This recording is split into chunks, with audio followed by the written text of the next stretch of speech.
Why did Ford halt F-150 Lightning production? What's new with Mercedes-Benz Vans, Mack Trucks, and General Motors? Did you catch the Premature Electrification commercial during the big game? And what updates did we hear from Geotab and Uptake? I cover all of that and way more in the 80-second episode of our top news recap from Truck Chat.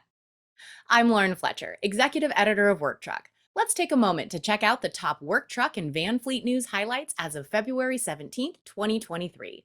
But before I continue, don't forget to hit that like button and subscribe so you don't miss a single episode. Let's start things off with truck and van updates. On February 14th, Ford confirmed with Work Truck that it had halted shipments and production of the Ford F-150 Lightning, the automaker's electric pickup truck. In its statement, Ford said it has stopped building and shipping F-150 Lightnings. As part of our pre-delivery quality inspections, a vehicle displayed a potential battery issue, and we are holding vehicles while we investigate the root cause. We are not aware of incidences of this issue with trucks in customers' hands. The production stop was issued at the start of the week of February 6th. This report comes on the heels of Ford announcing their goals to scale EVs rapidly and plans to lead the electric revolution. Mercedes-Benz Vans is working toward electrifying all its model series options, and big news for fleets, the Sprinter van is included. The new e-Sprinter will be produced in Europe and North America, and according to the manufacturer, will underline the claim to lead in electric drive in around 60 markets in the future. Mercedes chose its plant in North Charleston, South Carolina, and 2 plants in Germany for the build-out of the next-gen e-Sprinter. The market launch of the new e-Sprinter will begin in the US and Canada in the second half of 2023. And Mack Trucks joined in the electric updates with news of a partnership with Heliox and Gilbarco-Veeder Root on charging infrastructure. The new agreements are expected to offer end-to-end support and enable customer accessibility to Mack partners, who will help them in their journey toward zero-emissions technology. And Ram Truck Brand confirmed the name of its first battery electric pickup truck. Starting out as the Ram 1500 Revolution BEV, the electric truck is now known as the Ram 1500 Rev. Production of the all-new Ram 1500 Rev will begin next year. The automaker revealed the pickup truck in a commercial during the big game entitled Premature Electrification. Check out the link to our news post if you haven't seen the commercial yet. The Shyft Group was also in the news, announcing plans to invest in and expand the company's facilities in Charlotte, Michigan, which will enable the production of commercial electric vehicles for its Blue Arc EV Solutions brand, launched last year. Shyft will invest approximately $16 million for expansion and improvements in facilities and new equipment related to EV production. And as we all know, there are still issues with global semiconductor chip supply. General Motors and Global Foundries announced a strategic long-term agreement establishing a dedicated capacity corridor exclusively for GM's chip supply. Through first-of-a-kind agreement, GF will manufacture for GM's key chip suppliers at GF's advanced semiconductor facility in upstate New York, bringing a critical process to the U.S. This agreement supports GM's strategy to reduce the number of unique chips needed to power increasingly complex and tech-laden vehicles. With this strategy, chips can be produced in higher volumes and are expected to offer better quality and predictability, maximizing high-value content creation for the end user. And in fleet tech news, Geotab has a new electric vehicle range analysis tool which examines the impact of speed and temperature. The interactive analysis, showcased for the first time at Geotab Connect 2023, uses de-identified aggregated data from 3 million EV trips and 550,000 hours of driving time to better understand the relative range impact of temperature and speed.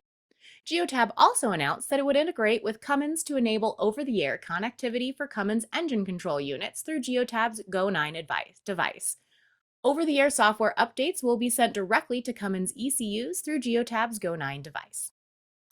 In addition, analytics software as a service provider Uptake has entered into a commercial agreement with Daimler Trucks North America. The agreement will enable the use of data as a service technology to power Uptake Fleet, Uptake's comprehensive predictive maintenance and work order analytics technology for the transportation industry. Uptake will administer the technology to help fleets optimize vehicle life cycles and reduce repair costs using predictive vehicle maintenance.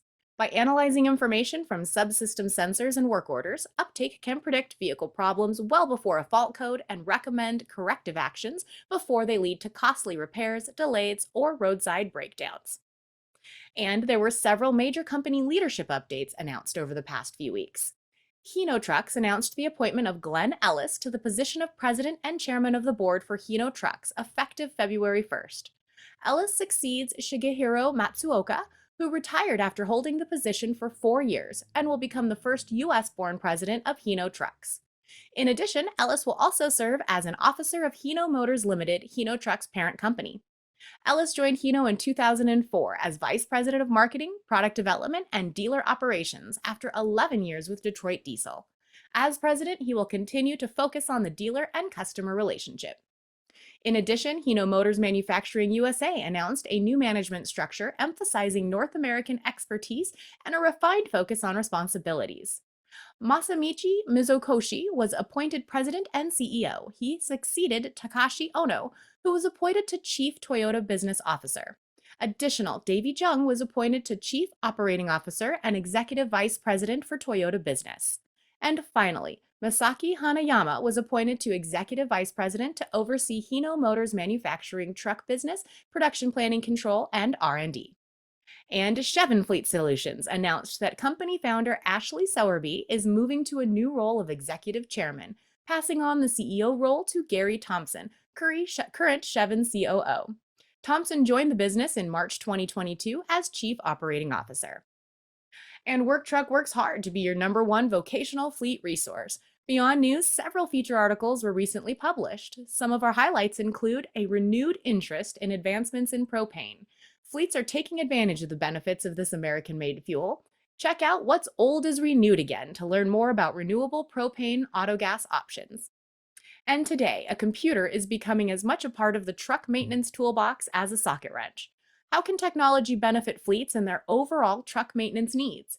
Check out our coverage of technology's growth in truck fleet maintenance. And do you truly understand well-to-wheel emissions?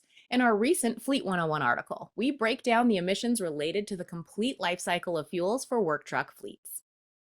Thanks for listening to today's episode of Truck Chat. Remember, this is only a sampling of the major news for work truck and van fleets that we cover.